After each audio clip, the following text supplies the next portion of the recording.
Welcome, one and all. My name is Donato, and welcome to my channel. As you can see to my side, I have a very special guest here today. His name's Matthew Pullan, and he's got quite a running journey to talk us through. We all have great running journeys, don't we, Matthew? Very warm welcome to the show. Thank you for having me on. Everybody does have a great running journey, very unique to everyone. Absolutely, absolutely. And we're going to go through lots of topics with Matthew.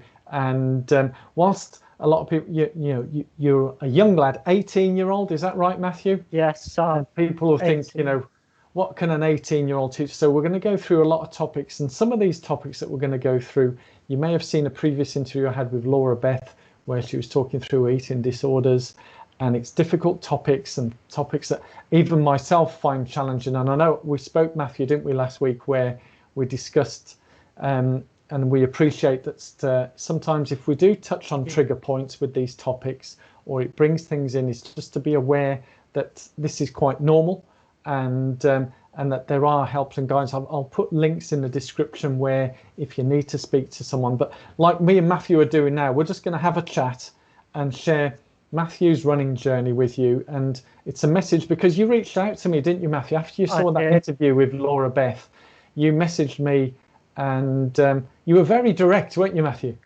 Yeah. Can you interview me, please? And it's just I want to get the word out, so I enjoy reaching out. Yeah, I was very, in a way, I was sort of pleased that you reached out, because I always welcome new people. But then when I saw your story, I thought, oh my God, how do I talk about this topic? But we'll talk about how you're running, how you got into running, because obviously the thing that brings us together as one, so to speak. I'm sure there's a quote there. Is there a Star Wars theme in there? I don't know. All for one. Oh no, that's the Three Musketeers, isn't it? All for one and one for all. I'll try and get me movies sorted out. And I think I should have asked you, Matthew, what is your favourite movie of all time? But do you have a favourite movie, by the way? I'm always living in the past. Childhood for me, I loved High School Musical.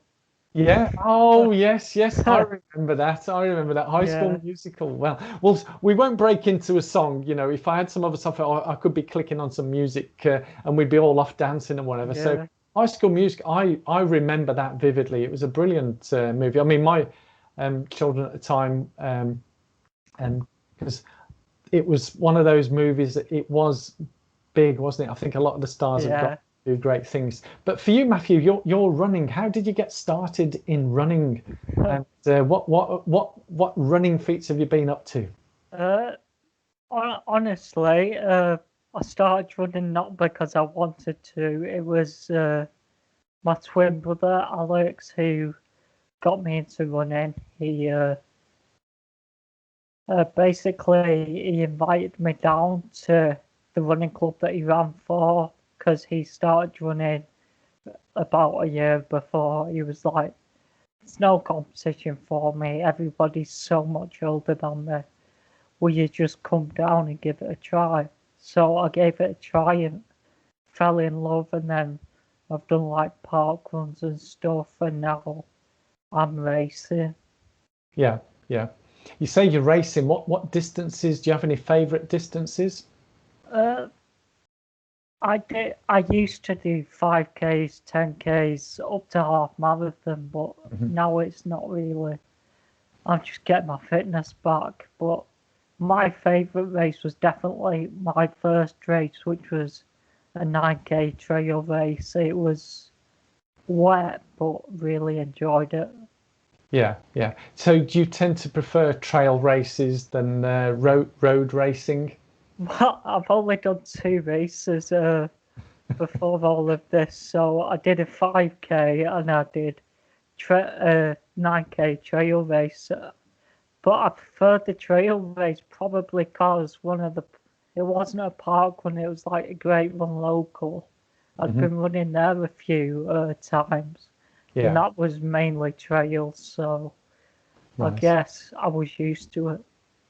I mean, for me, I remember the once a year annual, and obviously we're of different generations, so I think things may have changed in school when you were there, but we were sent on our annual cross country run which I think looking back was maybe 5K, maybe Yeah. less, maybe a little less. It might have been 3K, but it seemed to go on forever. Oh, it's not changed. It's still the same. Here we are, It 40 hurts, years and on. It's still the it's same. always the muddiest day as well. Yeah, yeah. Muddiest, rainiest, wettest. I remember finishing and we had plimsolls back in them days where Yeah, there was none of these fancy shoes. So, yeah, so it's still the same as it in school where, I mean, that's what turned me off running. I thought, well, if yeah. that's what running is about, I don't want to do it. And I was always rubbish anyway. But Oh, yeah, so it's still the same. Whereas yeah, trail running for you is obviously quite different. It's a bit more fun. yeah. I've Is it the got case that you don't have to do it, but uh you yeah. want to do it? I've got a funny story about the cross country. Our PE teacher at the time, he's at a 5K, and he says no one's ever slipped here. Set off, and there's a lad that slips right on the bit he's pointed out. I mean, yeah, you couldn't script it, could you? Couldn't. So it's we do remember those funny stories, don't we? Yeah. It's one of those things. But yeah, so the distances that you've been running, how do you find running?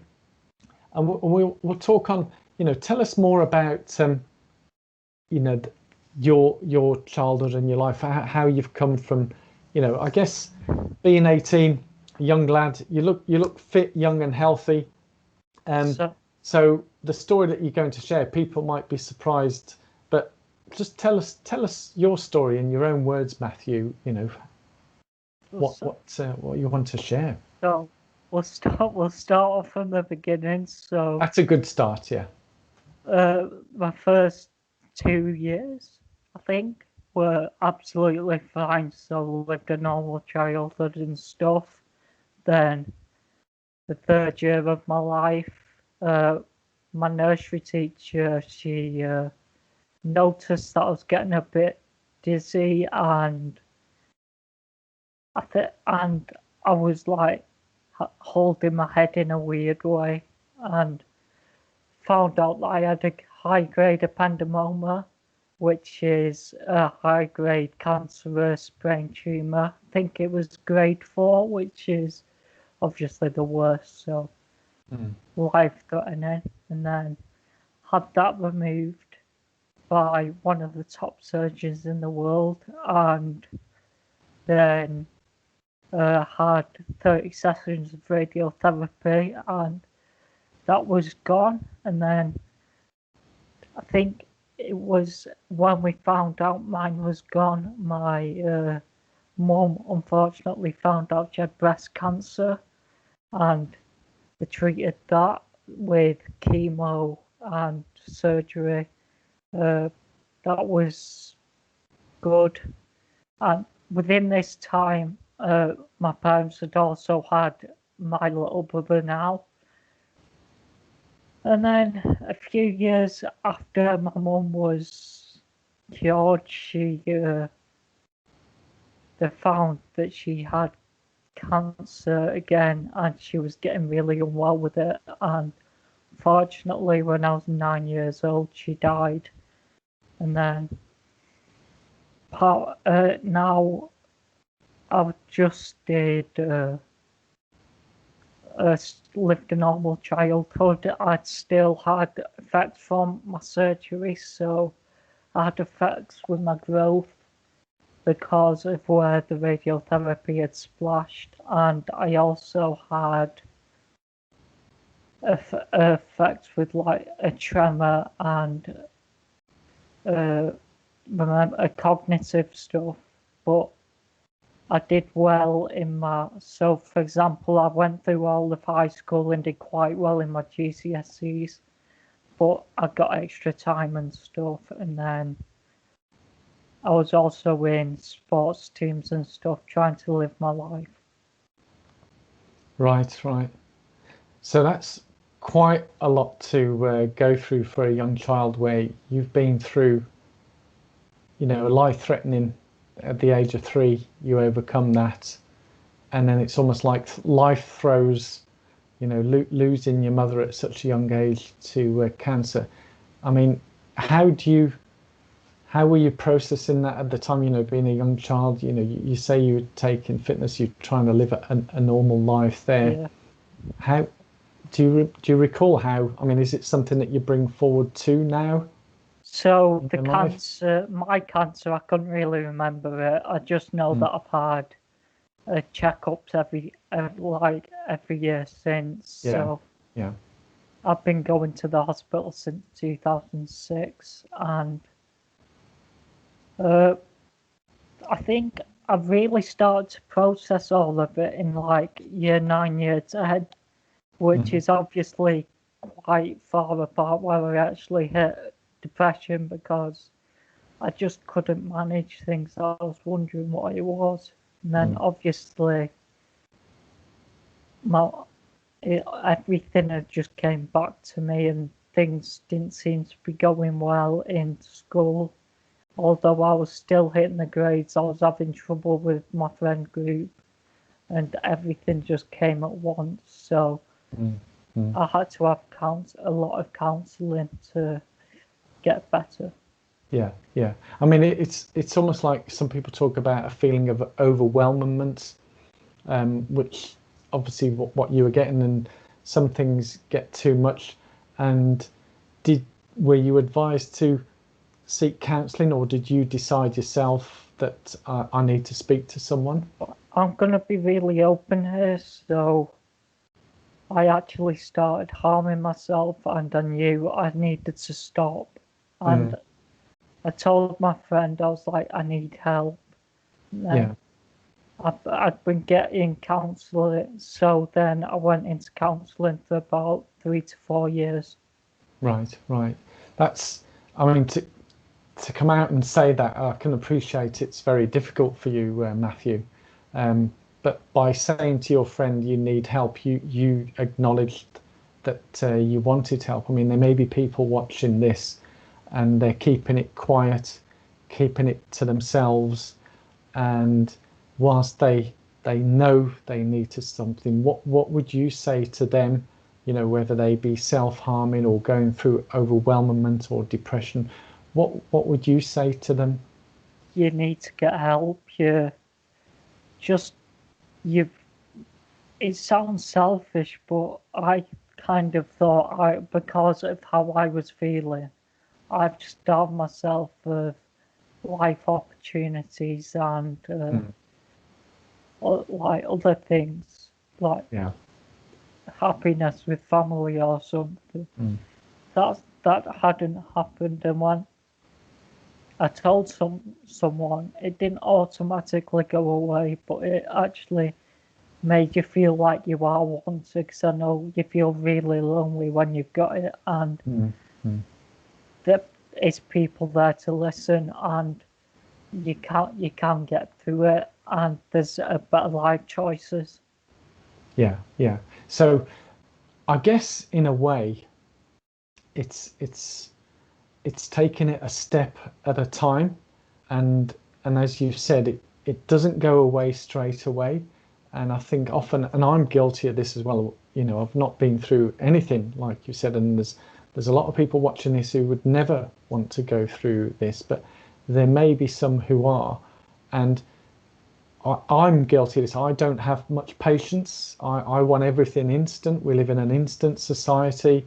Um, you know, we have your Instagrams and fast foods, everything instant. You ask for something, you get it. Yeah, And Amazons. Yeah. yeah, and you get an instant gratification. You know, you want a piece of chocolate, you have a piece of chocolate. You want some cake, you have some cake. Other things that you enjoy are available on request as well, by the Uh, way. But what you've just said is very profound, where you took the time, you know, you young boy, and you reached out and you had the maturity to understand that it doesn't happen overnight, but what made you persist with it? Was it that you wanted the better life, or was it a case that something in you felt that you just needed to go with it? Was it like a gut uh, feel? it was like what it's like. I just felt like I needed the help, Yeah. and it it's hard for anybody to feel like that, but you feel like you're not doing well for your friends and you're not doing well for yourself. So I decided I needed to change. I needed to actually get up and do something because I was getting close to my exams and I was really struggling. I just decided I need to be proactive here, and then I need to get myself sorted because I want to live a better life and I don't want to be feeling like this all the time. Yeah, yeah. I mean, so it came to the point you made that decision, and I see so often, people going through different things, but I guess sometimes people feel that they don't want to burden others with it. They feel that they want to keep it to themselves. And this is where, having worked with certain organizations, like, say, the Samaritans, where you can reach out to effectively, no disrespect to the people, an anonymous person, someone who you don't know, which I guess is like the Good Samaritan. And again, I don't want to get religious or whatever, like the in the Bible, from what I remember when I went to school, is, the Good Samaritan helps a stranger. Did you find it easier talking to someone who is a professional but you Yeah, don't know than yeah, speaking to, say, family or friends? nicer to talk to an outsider from the situation because they can just listen to your side, wherever the others might bring in other sides, and you don't need that when you're feeling so low. Yeah, yeah. And I guess that there's another thing there where, when you're talking to someone, and we live in a very judgmental world, whether people want to admit it or not admit it, is we all judge in some way, whether it be a positive or a negative, and whether it be consciously or subconsciously, is that sometimes we're afraid of being judged by saying, it's almost like a sign of weakness, oh, I do this or I do that, or I can't do this, I can't do that. Whereas I guess speaking to someone who you don't know, they don't know you, they can't judge you, they take you for who you are. And so that takes you up to that point. But then we go another stage, don't we, Matthew? Yeah, And yeah, we come to the current situation that you're in, yeah, and it's almost like, we talk, it's one thing after another, and you've gone through that, you've overcome so many things, and then it's almost like something else comes at you, and you sort of begin to wonder, do you want to talk us through that? Are you okay talking us yeah. through? I'm fine with that. So I was out running, and I've just noticed that I was falling over a bit more when I was running, and my eyes were a bit blurry, and then I was getting a few headaches as well, but we put that down to like online learning.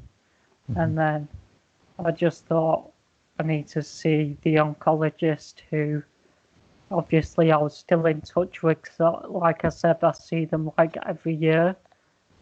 And Yeah, yeah. he found nothing neurologically wrong. And then he had to send me for a scan because the guidelines says he has to. And had the scan, and about a day after the scan, the doctor rang up and said, look, you've got a tumour the size of a plum in the old place. Is completely different, but it's on the old site of the where your cancer was. And then I had surgery, and he removed, well, the surgeon removed 99% of it. But unfortunately, before my radiotherapy, they said that it spread to my brain stem, so can't be operated on anymore. And the 30 sessions of radiotherapy and the chemo that I'm on now is just to manage the tumour for as long as they can. Right. So you've been diagnosed with terminal cancer. Yeah. Yeah. It's yeah.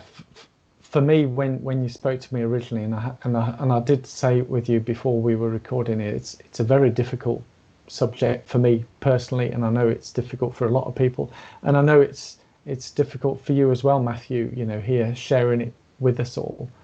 But it's an important message because, as I say, you reached out to me wanting to share this and wanting to help people, and I think, you know, we often hear the word brave, and sometimes it can be overused, whatever. But looking at you, Matthew, and how you're talking to me here, and you know, we can laugh and smile, and you seem to have such a joy for life. Yeah. And again, people will look at you and say, well, you know, we've both got glasses on, we've both got a full head of hair. Well, mine's not so full. You've got a full head of hair. People won't know that looking at you that you have terminal cancer. They wouldn't. Because you look like a regular 18-year-old lad who goes about his ways, and you look, you know, fit and healthy. So how do you deal with where, you know, on a day-to-day basis? I know you mentioned to me you didn't ask your doctors for a date or anything, which sometimes, you know, they give dates, but dates are almost meaningless really, because I know firsthand many friends who, you know, to this day they're still living and they were told that they would have died years ago.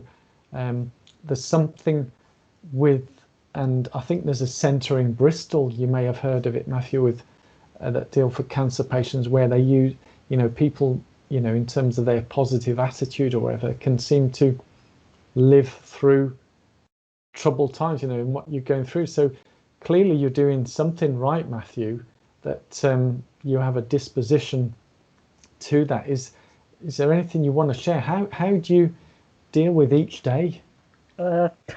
Well, I do write blogs about it, and those that read it, the Running Through Cancer blog, would probably say that I don't cope with it. I just get through it.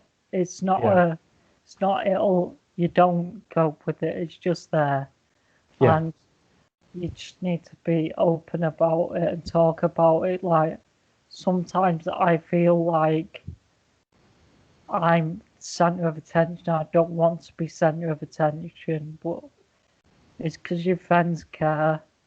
And, well, on a brighter note, to get myself fitter and ready for it all, I've started exercising again. So I'm currently on a training plan which is building me back up. I ran 5k by the end of the year. Well, I say ran, walked most of it, but it counts.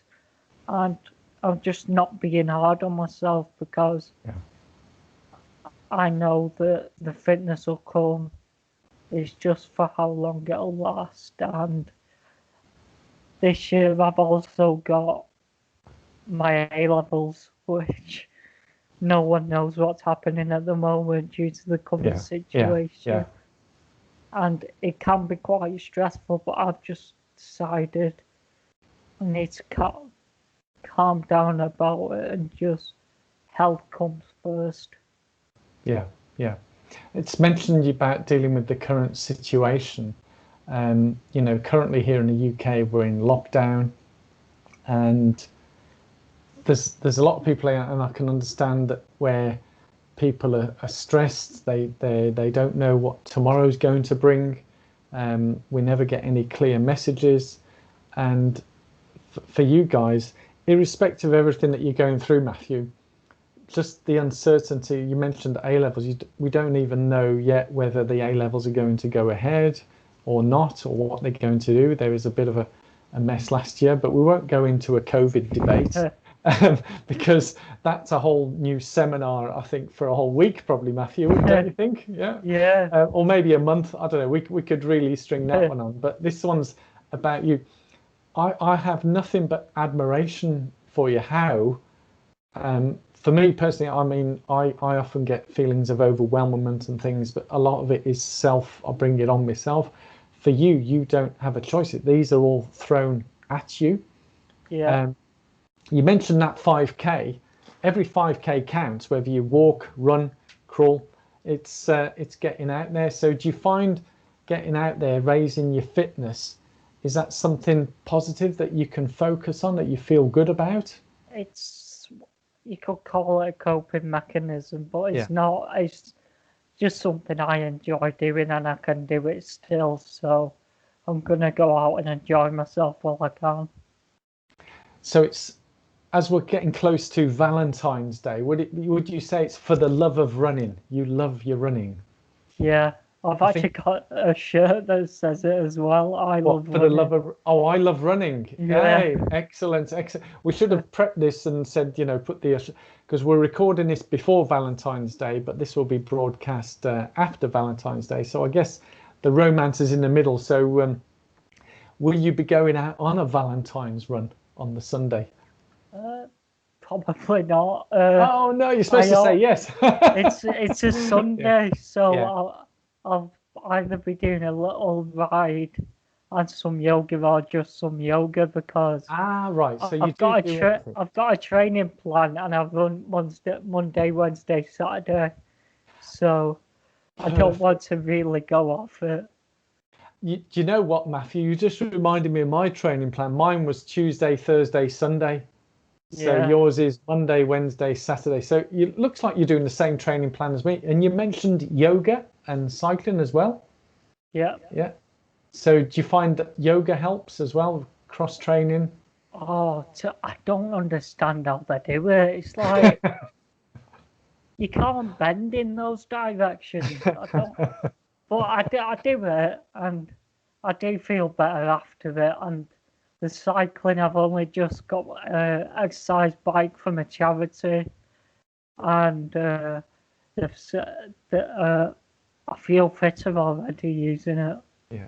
I loved your honesty about the yoga because a lot of people tell me verbatim what you've just said. We don't know how you can bend into certain ways, but my take, having done yoga for probably 10 years on and off, not regularly, I'm a bad boy, I should be doing it Yeah, regularly, is again, we tend to be hard on ourselves, don't we, and compare.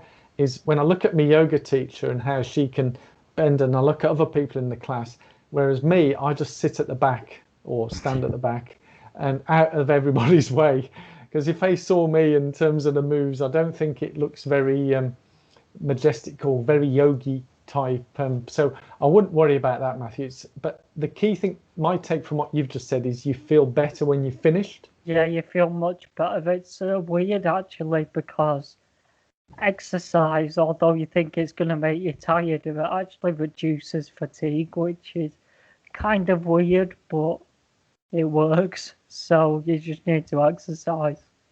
Absolutely. So you would say, and you say you got a bike as well. Is it an indoor bike? It's an indoor bike. Yeah, I got Yeah. it from, I'll be honest, I got it from a charity, obviously because of my condition. Yeah. And Yeah. they encourage people who are already active to stay active. And Mhm.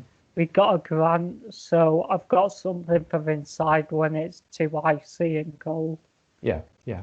That's again, I think, we may be different generations, but you're doing exactly the same as me. I have an indoor bike, and when it's icy, as much as I enjoy running and or in the snow, wherever, I think sometimes if there's icy conditions, it can be quite dangerous, and Dangerous, yeah. it would be counterintuitive to go out for a run and slip on the ice and end up in hospital with some fractures or whatever, when we can be indoors and get on an indoor bike or do some yoga, mix it up a bit. But I think right now, we mentioned about topical with Valentine, is we've had the Beast from the East part 2 here, haven't we, where we've seen temperatures of minus 23 in parts of Scotland. Yeah, And I don't know what it's like where you are, but we've had like -6, -8, yeah, we're where, the same. yeah, here in Middle Earth. But it sounds like you're keeping yourself active, and it's great seeing, the smile on your face. But would you say, now you've got the plan, is it a particular, the plan that you're doing, is it to have you got a goal at the end of the plan? Is there a race at the end of it, or is uh, there an event, or is it just something to keep you ticking over and keeping you exercising? it's a charity that supply it called Move, Is it called Movers One? I think it's Movers One, and Hmm.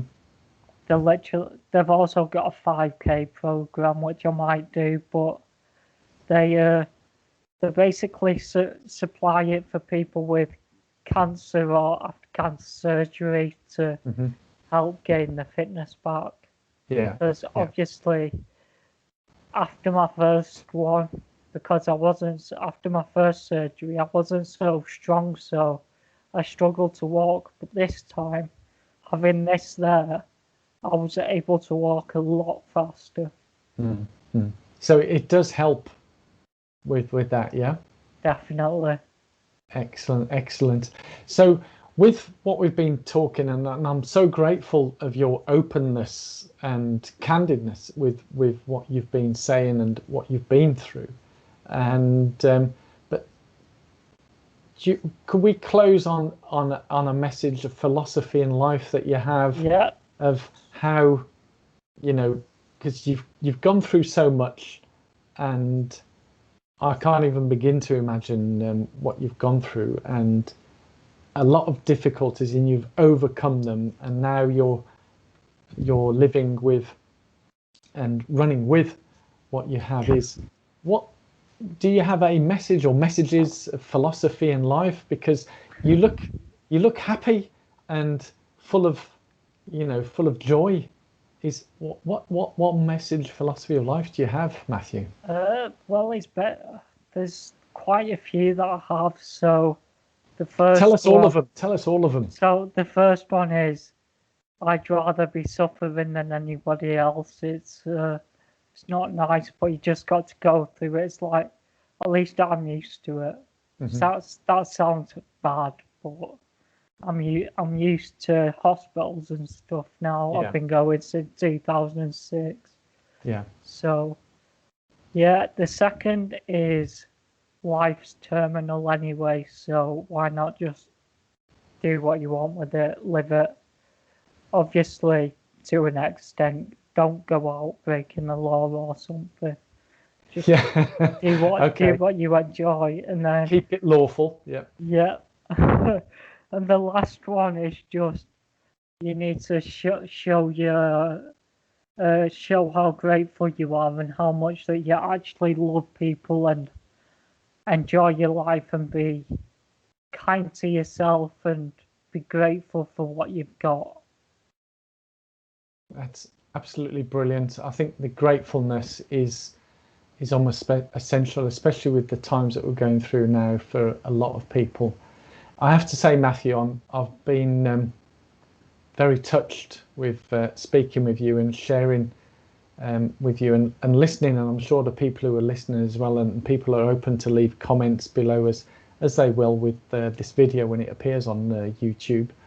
I'm so grateful for your time, Matthew, and for sharing your story.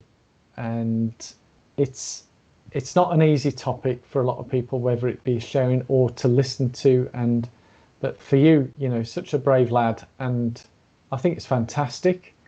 I wish you all the luck, and we'll keep on running, and keep on the indoor bike and the yoga. Don't worry about the stretching and all that. But thank you so much It for your time. Um, the yoga will come. If you will, keep yeah. persisting with it, you'll be showing some moves. In a few years' time, Matthew, you'll be showing us some moves where, you'll be construing all sorts of dynamics. But thank you so much. And all I can say is God bless you, and I wish you all the very best. And for everybody watching, listening, I'm sure you'd like to send your love and comments to Matthew as well. And I'll leave the links below in terms of where you can find Matthew on the socials, and also the charity that you mentioned. We'll put a link for that as well.